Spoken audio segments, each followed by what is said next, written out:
और अब आपको दिखाते हैं वो सुपर एक्सक्लूसिव स्पेशल रिपोर्ट जिसमें पीएम मोदी की नागहस्त मुद्रा की सच्चाई खुली है। पीएम मोदी की खास मुद्रा जो 25 नवंबर को अयोध्या में धर्म ध्वजा की स्थापना के दौरान दुनिया भर में वायरल हो गई थी, जिसे लेकर विपक्षी पार्टियों और उसके समर्थकों ने विवादित टिप्पणियां की थी। देखिए रिपोर्ट में।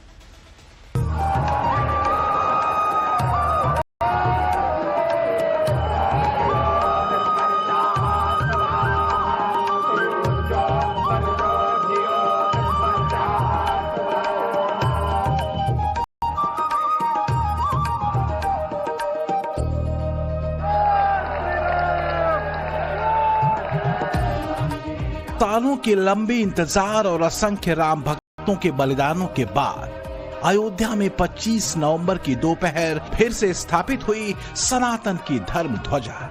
इसके ध्वजवाहक बने प्रधानमंत्री मोदी। इस अद्भुत दृश्य को पूरी दुनिया ने टकटकी लगाए देखा। राम मंदिर प्रांगण से वेद मंत्रों की ऋचाओं के बीच धर्म की जय हो, अधर्म का नाश हो का उद्घोष सुना। लेकिन तुष्टीकरण की राजनीति करने वालों ने इस ऐतिहासिक आयोजन में 10 सेकंड के उस दृश्य को पकड़कर सियासी चीरफाड़ शुरू कर दी, जब पीएम मोदी ने मंदिर शिखर पर धर्मध्वजा के पहुंचने पर प्रणाम की मुद्रा में जुड़े अपने हाथों को एक खास अंदाज में लहराया था, जो इस प्रक्रिया के बेहद खास होने का आभास दे रहा था। सनातन की धर्म ध्वजा के साथ हाथों के इस कंपन के खास कनेक्शन को बता रहा था, जिसकी झलक पीएम मोदी के आंसुओं से भीगे आंखों में दिख रही थी। उनके भरे गले में दिख रहा था। ऐसा लगा जैसे उनके शरीर ने अचानक एक खास ऊर्जा का संचार महसूस किया हो। पीएम मोदी ने उसे कुछ ही पलों में नियंत्रित कर लिया। इसी 10 सेकंड के विजुअल पर सनातन विरोधी राजनीति शुरू हो गई। विपक्षी पार्टियों के नेता और समर्थक सोशल मीडिया पर इसे अलग अंदाज में प्रचारित करने में जुट गए। एक समाजवादी समर्थक ने लिखा, पीएम मोदी के हाथ कांप रहे हैं, उम्र हावी हो रही है, अब अमित शाह को जिम्मेदारी सौंपकर रिटायर हो जाना चाहिए। इसका जवाब भी उन्हीं के अंदाज में सोशल मीडिया पर कुछ लोगों ने दे दिया। एक ने लिखा, संस्कार की बात है, किसी के हाथ कार सेवकों पर गोली चलाने में भी नहीं कांपे थे और किसी के ध्वजा के सम्मान में कांप रहे हैं। हिंदू धर्म की बात है, तुम नमाजवादियों के समझ में नहीं आएगी। किसी ने इसे पीएम मोदी की नाग हस्त मुद्रा बता दिया, जो उन्होंने धर्म ध्वजा के शिखर पर पहुंचने पर दिखाई थी। मोदी विरोधियों ने इसे लेकर सोशल मीडिया पर लंबा विमर्श चलाया कि कहीं ये पार्किंसंस के लक्षण तो नहीं, ये शारीरिक परेशानी तो नहीं। कुछ तो इसे कर्मों के प्रभाव से जोड़ अपने मन की भड़ास मिटाने लगे। लोग इस पर पीएम मोदी की प्रतिक्रिया का भी इंतजार कर रहे थे। ये जानना चाह रहे थे कि ध्वजारोहण के शिखर पर पहुंचने के पल में जिस अंदाज में पीएम मोदी के हाथों में कंपन हुआ, वो अनजाने में हुआ या जानबूझकर उन्होंने ऐसा किया था। जबकि पीएम मोदी इशारों में इसका जवाब दे चुके थे। ये धर्म ध्वजा केवल एक ध्वजा नहीं, ये भारतीय सभ्यता के पुनर्जागरण का ध्वज है। इसका भगवा रंग, इस पर रचित सूर्य वंश की ख्याति, वर्णित ओम शब्द और अंकित कोविदार वृक्ष राम राज्य की कीर्ति को प्रतिरूपित करता है।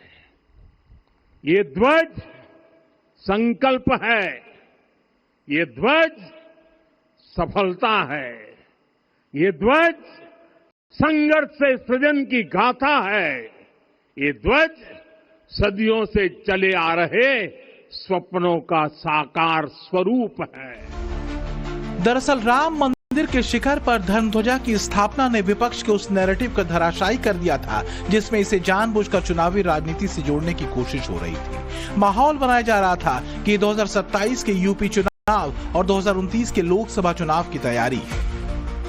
प्रधानमंत्री जी ने यही देख रहे थे कि आज जो भी यहाँ से देखेगा, मैं भी देख रहा हूँ ध्वजा को, प्रणाम कर रहा हूँ, जो भी लोग पूरे दुनिया के लोग देखेंगे वो अगर ध्वजा को ही प्रणाम करेंगे, बाईपास से भी आप जाएंगे तो वहीं से ध्वजा दिखाई देगी, तो भी वहां से आप प्रणाम करके जा रहे हैं तो आपकी हाजिरी राम जी के चरणों में लग जाएगी। ये उनका भाव था। आपने संत समाज के जितने संतों ने बलिदान दिया है, जैसे हमारे परम पूजनीय श्री परमहंस जी रामकृष्ण परमहंस जी जैसे ने सहयोग करा, जिनने गोली खाई, हमारे नत्य गोपाल दास जी बाबा जी जिनने गोली खाई, आज उन लोगों का प्रतिभाव और हमारे अशोक सिंगर जी सब के भाव उनके हाथ में दिख रहे थे कि अपने हम तो हाथ से ये ध्वज का शिलान्यास नहीं कर पाए और हमारे माननीय नरेंद्र मोदी जी ने करा। राम जी की इच्छा से भगवान ने उनको इतना बड़ा अवसर दिया है ध्वजा और मंदिर बनाने का कि किसी प्रधानमंत्री को नहीं दिया है, इसलिए वो इतने प्रसन्न थे कि परमात्मा आपने मुझे इस स्वरूप में दिया है जो कि मैं आज ध्वजा फहरा रहा हूँ और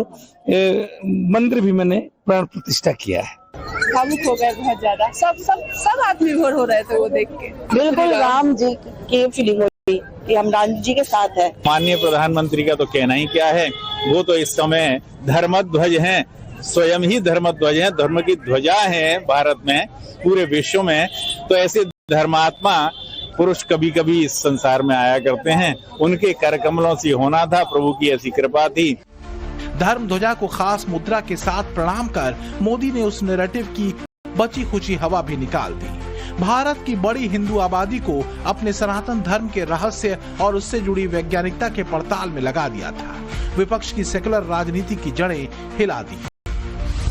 भारत में 25 नवंबर को ये टॉप ट्रेंडिंग सर्च में रहा। गूगल ट्रेंड में पीक इंटरेस्ट में ये 100 तक पहुंच गया, जिसका मतलब नेट पर सबसे ज्यादा सर्च इस बात की हो रही थी कि पीएम मोदी ने जो खास मुद्रा बनाई थी वो क्या थी। क्या वो धर्म ध्वजा की स्थापना से जुड़ा सनातन धर्म का कोई खास विधान था? भारत के डिजिटल स्पेस में इसे वायरल मूवमेंट कहा जा रहा था, जबकि दुनिया भर में 2 करोड़ से ज्यादा सर्च पीएम मोदी के हाथ की मुद्रा को लेकर हुआ था। विपक्ष जिसे चुनावी राजनीति का नैरेटिव बनाने में जुटा था, सच्चाई ये थी कि उसके पीछे 500 सालों का इतिहास था।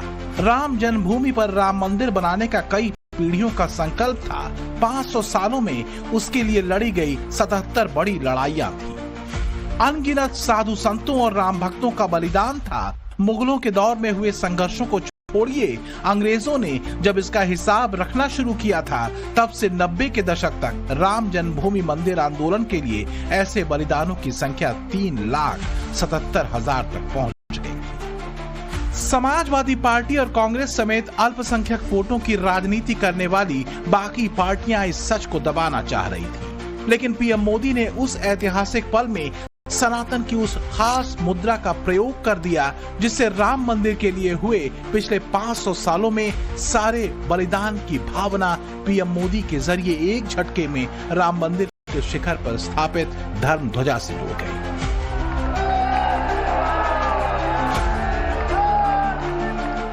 मुझे ऐसा लगता है कि जब धर्म ध्वजा को भारत के माननीय प्रधानमंत्री नरेंद्र मोदी जी ने लहराया, तो उनको संपूर्ण राम जन्मभूमि का इतिहास दिखाई दिया।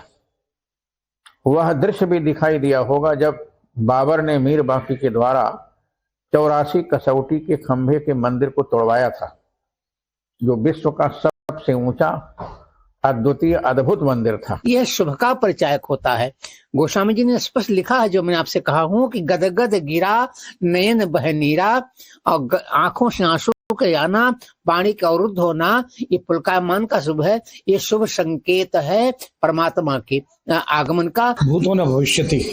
फिर मैं कहता हूँ, अगर मोदी जी देश के प्रधानमंत्री नहीं होते और पूज्य गोरक्षपीठाधीश्वर पूज्य योगी आदित्यनाथ जी महाराज मुख्यमंत्री नहीं होते, तो राम मंदिर पर भगवा ध्वज और भव्य राम मंदिर कतई संभव नहीं था। दरअसल अखिलेश यादव हो, राहुल गांधी हो या अल्पसंख्यक तुष्टीकरण की राजनीति करने वाली पार्टियां हो या उनके समर्थक हो, राम मंदिर की इस भावना से कभी जुड़े ही नहीं।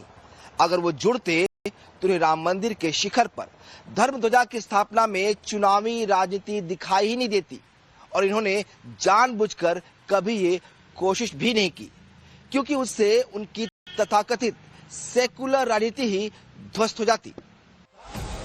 लेकिन पीएम मोदी के साथ ध्वजारोहण के खास मौके पर मौजूद संघ प्रमुख मोहन भागवत, यूपी के सीएम योगी आदित्यनाथ और राम जन्मभूमि तीर्थ ट्रस्ट के कोषाध्यक्ष और आध्यात्मिक गुरु गोविंद देव गिरी ने भी इसे महसूस किया। केंद्रीय संत समिति के प्रमुख और धर्माचार्य जितेंद्रानंद सरस्वती ने इस पर हो रहे विवादों के बीच साफ तौर पर कहा कि ध्वजारोहण के दौरान पीएम मोदी के हाथों में जो खास तरह का कंपन होता दिखा था, वो सनातन की खास मुद्रा है। धर्म ध्वजा को शिखर पर स्थापित करते हुए उसका प्रदर्शन सामान्य वैदिक प्रक्रिया है। शास्त्रों में दो प्रकार की मर्यादा है कि छंद, श्लोक और स्तोत्र और वेदों की ऋचाएं, इनके पाठ करने के लिए दो आवश्यक शर्त है। वह आवश्यक शर्त है ध्वनि और मुद्रा, और प्रधानमंत्री का हाथ उसी प्रकार चलने की गति में एक निश्चित मुद्रा में प्रणाम कर रहा था अपनी धर्म ध्वजा को। यह सनातन धर्म का एक वैभव है। छोटी छोटी बातें हम विचार करते हैं और जिन्हें शास्त्रों के ज्ञान नहीं है वो जरूर इन विषयों पर टिप्पणियां करते हैं। सनातन में देवताओं की पूजा से लेकर धर्म ध्वजा की स्थापना तक ध्वनियों और मुद्राओं का विशेष महत्व है। ये तो वैदिक तथ्य हुआ।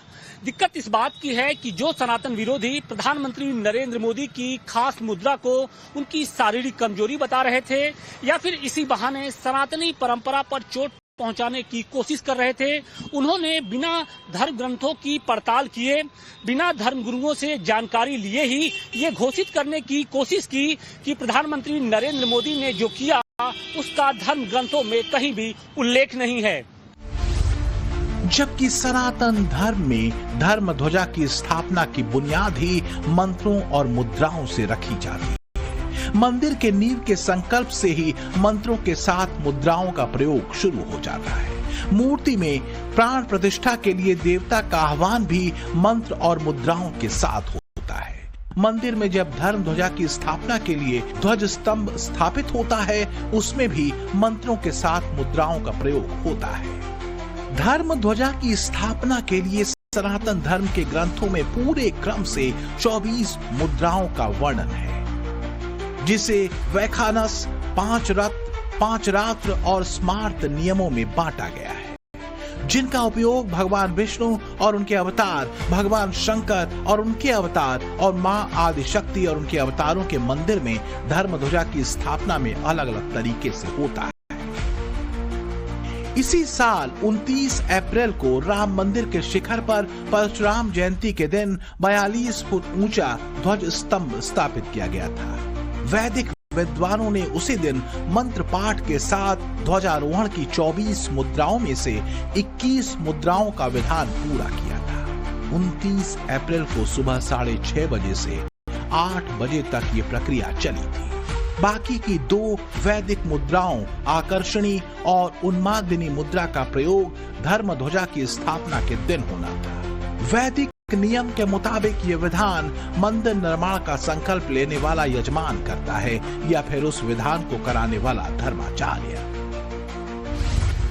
आकर्षणी मुद्रा वो वैदिक मुद्रा है जिससे गर्भगृह में स्थापित देवता की दैवीय शक्ति का आह्वान उनके ध्वज में किया जाता है, और फिर उन्मादिनी मुद्रा वो है जिससे ध्वजा में दैवीय शक्ति के आह्वान के बाद उसे अनंत काल के लिए प्रभावी बनाया जाता है। पीएम मोदी के ध्वजारोहण के दौरान जिस खास मुद्रा में हाथ लहराते हुए दुनिया ने देखा, पीएम मोदी को ध्वजारोहण के दौरान जिस खास मुद्रा में हाथ लहराते हुए दुनिया ने देखा, वो उन्मादिनी मुद्रा थी। धर्म ध्वजा की स्थापना के लिए तय 24 वैदिक मुद्राओं में से इसे अहम माना जाता है। इसे धर्म ध्वजा की तरफ तब प्रदर्शित किया जाता है जब वो मंदिर के शिखर पर पहुंचने वाली होती है।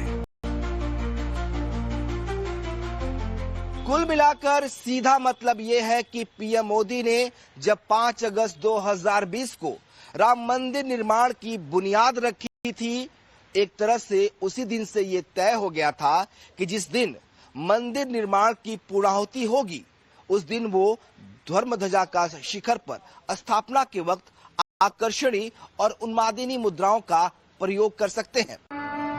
मोदी तो सनातन के विधि विधान को करीब से जानते हैं और उसके वैज्ञानिक पक्ष को भी समझते हुए उसका नियम से पालन करते हैं।